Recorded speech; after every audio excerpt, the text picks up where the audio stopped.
Hello friends, welcome to Kannan info Tamil. நம்ம இன்னைக்கு என்ன டாபிக் பார்க்க போறோம் அப்படின்னா 3 முக்கியமான டிஃபென்ஸ் அப்டேட் இந்த வீடியோல பார்க்க போறோம். முதல் டிஃபென்ஸ் அப்டேட், இந்தியா LCA தேஜஸ் விமானங்களை ஈஜிப்ட் நாட்டிற்கு ஏற்றுமதி செய்வதற்கு முயற்சி செய்து வந்துகிட்டு இருக்காங்க. இந்த சூழ்நிலையில இந்தியா பங்கேற்கும் அதே டெண்டர்ல சவுத் கொரியா தன்னுடைய FA-15 விமானங்களை ஏற்றுமதி செய்வதற்கு முயற்சியில ஈடுபட்டு வந்துகிட்டு இருக்காங்க.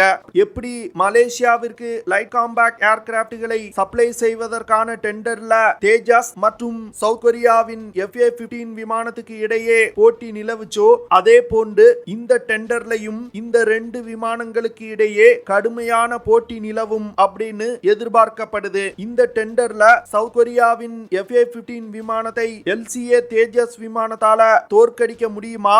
ஈஜிப்ட் நாடு LCA தேஜஸ் விமானங்களை வாங்குவதற்கு வாய்ப்பு இருக்கா அப்படிங்கிறது குறித்து பார்க்கலாம். இரண்டாவது defence update, Tata advance system அப்படிங்கிற நிறுவனம் ALS-15 அப்படிங்கிற லாய்டரிங் யூனிட்டை வெற்றிகரமா டெவலப் செஞ்சிருக்காங்க. ஒரு தனியார் நிறுவனம் லாய்டரிங் யூனிட்ஸ் அப்படின்னு சொல்லக்கூடிய சூசைட் ட்ரோன்களை உள்நாட்டிலே உருவாக்கி இருப்பது இதுவே முதல் முறை. ALS-15 லாய்டரிங் யூனிட்டை எதற்காக டெவலப் செஞ்சிருக்காங்க, இந்த லாய்டரிங் யூனிட்ஸோட செயல்திறன் மற்றும் தாக்கும் திறனை குறித்து பார்க்கலாம். மூன்றாவது டிஃபென்ஸ் அப்டேட், இந்தியா, சீனா மற்றும் பாகிஸ்தான் எல்லையில நிலைநிறுத்தப்பட்டிருக்க இந்திய வீரர்களுடைய தாக்கும் திறனை அதிகரிப்பதற்கு பல முயற்சிகளை செய்து வந்துகிட்டு இருக்காங்க. குறிப்பா சொல்லணும் அப்படின்னா, இந்திய வீரர்கள் பயன்படுத்தக்கூடிய பழைய துப்பாக்கிகளை ரீப்ளேஸ் செஞ்சுட்டு அதிநவீன துப்பாக்கிகளை வீரர்களுக்கு வழங்குவதற்கு இந்தியா திட்டமிட்டு இருக்காங்க. அது மட்டும் இல்லாம வீரர்களை எதிரி தாக்குதலில் இருந்து பாதுகாப்பதற்கான புல்லட் ப்ரூஃப் ஜாக்கெட்டுகளையும் அதிக அளவுல வாங்க இந்தியா முயற்சி செய்து வந்துகிட்டு இருக்காங்க. இந்தியா வாங்க உள்ள துப்பாக்கியின் செயல்திறன் என்ன, எதற்காக இந்த புதிய துப்பாக்கிகளை இந்திய ராணுவத்துல இணைக்கிறாங்க அப்படிங்கிறது குறித்து நம்ம டீடைலா இந்த வீடியோல பார்க்கலாம். நம்ம சேனல்ல டிஃபென்ஸ் ரிலேட்டடா தினம் ஒரு வீடியோ பப்ளிஷ் பண்ணிட்டு இருக்கோம். உங்களுக்கு டிஃபென்ஸ் ரிலேட்டடான செய்திகளை உடனுக்குடன் தெரிஞ்சுக்கிடணும்னா நம்ம சேனலை சப்ஸ்கிரைப் பண்ணி சப்போர்ட் பண்ணுங்க. நீங்க பண்ற ஒவ்வொரு சப்ஸ்கிரிப்ஷனும் எனக்கு அடுத்தடுத்த வீடியோஸ் போடுறதுக்கு ஒரு மோட்டிவேஷனா இருக்கும். சமீபத்துல இந்தியன் டிஃபென்ஸ் மினிஸ்டர் திரு ராஜ்நாத் சிங் அவர்கள் ஈஜிப்ட் நாட்டிற்கு சுற்றுப்பயணம் போயிருந்தாரு. இந்த சுற்றுப்பயணத்தின் போது ஈஜிப்ட் மற்றும் இந்தியா இடையிலான டிஃபென்ஸ் உறவுகளை ஆழப்படுத்துவதற்கான ஒப்பந்தத்துல இரு நாடுகளும் கையெழுத்திட்டாங்க. இரு நாட்டு படையினருக்கு இடையிலான கூட்டு பயிற்சி மற்றும் ஆயுத தயாரிப்பு குறித்து பேச்சுவார்த்தை நடத்தப்பட்டது. இந்த சூழ்நிலையில ராஜ்நாத் சிங் அவர்களின் ஈஜிப்ட் பயணத்தின் போது என்ன விஷயங்கள் பேசப்பட்டனர் அப்படிங்கிற விஷயம் வெளிவந்திருக்கு. அதாவது, இந்தியா LCA தேஜஸ் விமானங்களை ஈஜிப்ட் நாட்டில் தயாரிப்பதற்கு ஒப்புதல் கொடுத்திருக்காங்க. ஈஜிப்ட் நாட்டிற்கு தேஜஸ் விமானத்தோட டெக்னாலஜியை டிரான்ஸ்பர் செய்வதற்கும் இந்தியா முன் வந்திருக்காங்க. இந்தியா எதற்காக தேஜஸ் விமானத்தோட டெக்னாலஜியை ஈஜிப்டுக்கு கொடுக்க முன் வந்திருக்காங்கன்னா, ஈஜிப்ட் நாடு 70 லைட் காம்பேக்ட் ஏர்கிராப்ட்களை வாங்க போறாங்க. இந்த பெரிய ஆர்டரை எப்படியாவது கைப்பற்ற வேண்டும் அப்படிங்கிற முனைப்புல இந்தியா தேஜஸ் விமானத்தோட டெக்னாலஜியை ஈஜிப்ட் நாட்டிற்கு டிரான்ஸ்பர் செய்வதற்கு ஒப்புதல் கொடுத்திருக்காங்க. ஈஜிப்ட் லைட் காம்பேக்ட் ஏர்கிராப்ட்களை உள்நாட்டிலே தயாரிப்பதற்கு அரப் ஆர்கனைசேஷன் ஆஃப் இண்டஸ்ட்ரியலைசேஷன் அப்படிங்கிற நிறுவனத்தை தேர்வு செஞ்சிருக்காங்க. இந்த நிறுவனம் டெண்டர்ல வெற்றி பெறக்கூடிய நாட்டுடன் இணைந்து லைட் காம்பேக்ட் ஏர்கிராப்ட்களை ஈஜிப்ட்லே தயாரிப்பாங்க. இந்த சூழ்நிலையில சவுத் கொரியா இந்த 70 விமானங்களுக்கான டெண்டர்ல தன்னுடைய FA-15 light attack fighter jet விமானத்தை ஈஜிப்ட் நாட்டிற்கு ஆஃபர் செஞ்சிருக்காங்க. இந்த சூழ்நிலையில ஈஜிப்ட் 70 லைட் காம்பேக்ட் ஏர்கிராப்ட்களை சப்ளை செய்வதற்கு சவுத் கொரியா மற்றும் இந்தியாவுடன் பேச்சுவார்த்தை நடத்தப்படும் அப்படின்னு அறிவிச்சிருக்காங்க. ஈஜிப்ட் 1950களில் சொந்தமாகவே ஃபைட்டர் ஜெட் விமானங்களை தயாரிச்சு வந்தாங்க. ஆனா ஈஜிப்ட் சில காரணங்களால் சொந்தமாக ஃபைட்டர் ஜெட் விமானங்களை தயாரிப்பதை நிறுத்தி கொண்டாங்க.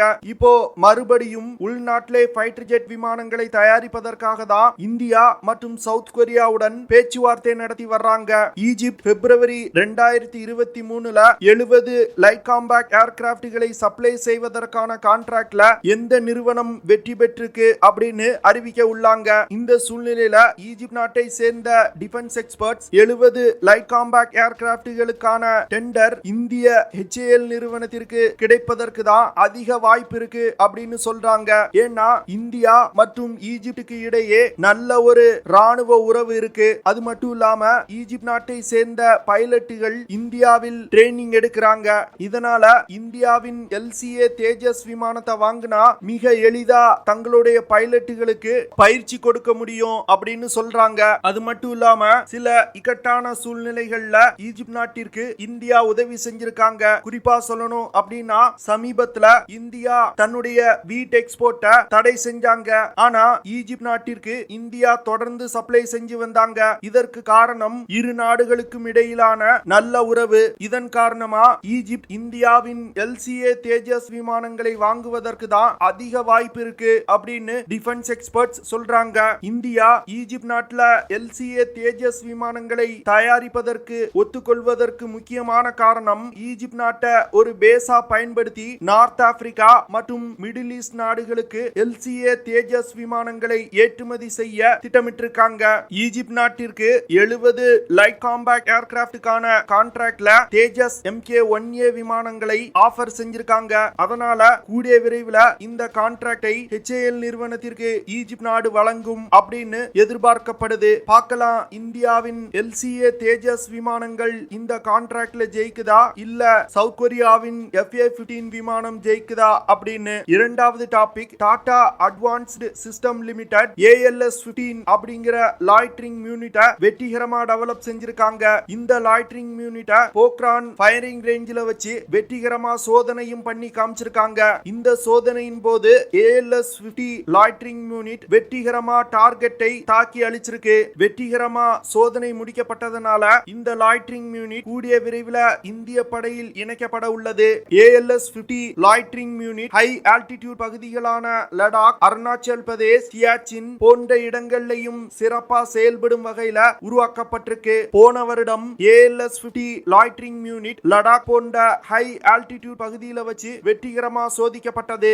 ALS-50 loitering unit vertical take off and landing செய்யும் வகையில உருவாக்கப்பட்டிருக்கு. வெர்டிகலா டேக் ஆஃப் ஆனாலும் டார்கெட்டை நோக்கி பறக்கும் பொழுது ஃபிக்ஸ்ட் விங் மோடுக்கு இந்த லாய்டரிங் யூனிட் ஆட்டோமேட்டிக்கா மாறிக்கொள்ளும். VLS-50 லாய்டரிங் யூனிட்ல vertical take off and landing முறை எதற்காக பயன்படுத்தப்படுதுன்னா குறைவான இடவசதி உள்ள பகுதியில இருந்து இந்த லாய்டரிங் யூனிட்டை லான்ச் செய்ய முடியும். குறிப்பா சொல்லணும் அப்படின்னா மலைப்பாங்கான பகுதிகள், காடுகள் நிறைந்த பகுதிகள், குறுகலான கணவாய் பகுதிகள் மற்றும் போர் கப்பல்கள்ல இருந்து vertical take off and landing முறையில மிக எளிதா இந்த ALS-50 லாய்டரிங் யூனிட்டை லான்ச் செய்ய முடியும். லாய்டரிங் யூனிட்ஸ் அப்படின்னு சொல்லக்கூடிய இந்த தற்கொலை ட்ரோன்கள் பெரும்பாலும் ஹை வேல்யூ மிலிட்டரி டார்கெட்டுகளை தாக்கி அழிப்பதற்கு பயன்படுத்தப்படும். குறிப்பா சொல்லணும் அப்படின்னா மிசைல் லான்ச்சர்ஸ், கமாண்ட் போஸ்ட், எதிரிகளுடைய ஆயுத கிடங்குகள் போன்ற டார்கெட்டுகள் மீது தாக்குதல் நடத்துவதற்கு இந்த லாய்டரிங் யூனிட்ஸ் அதிக அளவுல பயன்படுத்தப்படும். டாடா நிறுவனம் உருவாக்கி இருக்க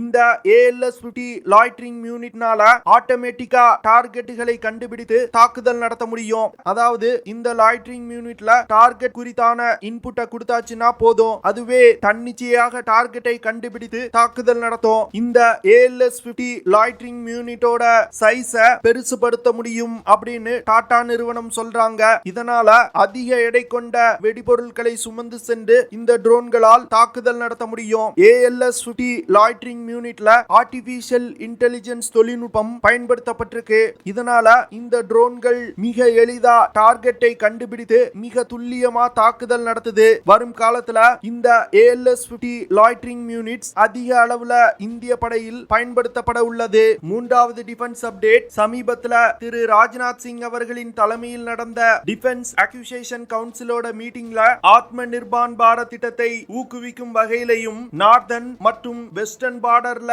நிலைநிறுத்தப்பட்டிருக்கும் இந்திய ராணுவ வீரர்களின் தாக்கும் திறனை அதிகரிப்பதற்கும் இந்தியா ஒரு முக்கியமான முடிவை எடுத்திருக்காங்க. அதாவது 28,000 கோடி ரூபாய் செலவுல 4.25 lakhs க்ளோஸ் குவார்ட்டர் கார்பைன் துப்பாக்கிகளை வாங்க இந்தியா திட்டமிட்டிருக்காங்க. அது மட்டும் இல்லாம 48,000 புல்லட் ப்ரூஃப் ஜாக்கெட்டுகளையும் வாங்க இந்தியா முடிவு பண்ணியிருக்காங்க. இந்தியா வாங்க உள்ள க்ளோஸ் குவார்ட்டர் கார்பைன் துப்பாக்கி அமெரிக்க நிறுவனத்தால் தயாரிக்கப்பட்டு வருது. இந்த துப்பாக்கிகளை இந்தியாவிலே தயாரிப்பதற்கு இந்தியா முயற்சி செய்து வந்துகிட்டு இருக்காங்க.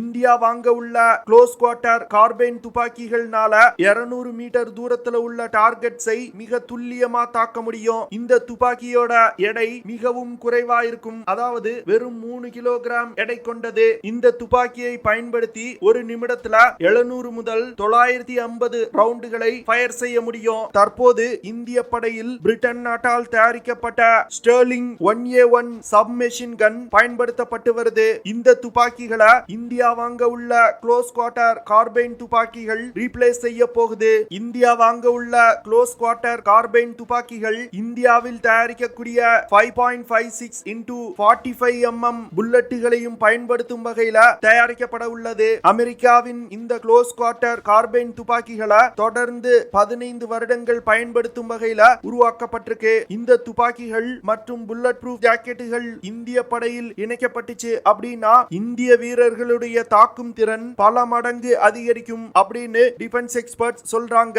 ஓகே ஃப்ரெண்ட்ஸ், நம்ம வீடியோவோட நிறைவு பகுதிக்கு வந்துட்டோம். இதெல்லாம் தான் நான் உங்ககிட்ட ஷேர் பண்ணணும் அப்படின்னு நினைச்ச விஷயங்கள். ஐ ஹோப் நான் ஷேர் பண்ண விஷயங்கள் உங்களுக்கு பிடிச்சிருக்கும்னு நினைக்கிறேன். அப்படி பிடிச்சிருந்துச்சுன்னா ஷேர் பண்ணுங்க, லைக் பண்ணுங்க, கமெண்ட் பண்ணுங்க. மறக்காம நம்ம சேனலுக்கு சப்ஸ்கிரைப் பண்ணுங்க. அப்படியே அந்த பெல் நோட்டிபிகேஷனை கிளிக் பண்ணி ஆல்ங்கிற ஆப்ஷனை எனேபிள் பண்ணிக்கங்க. See you in the next video. Jai Hind.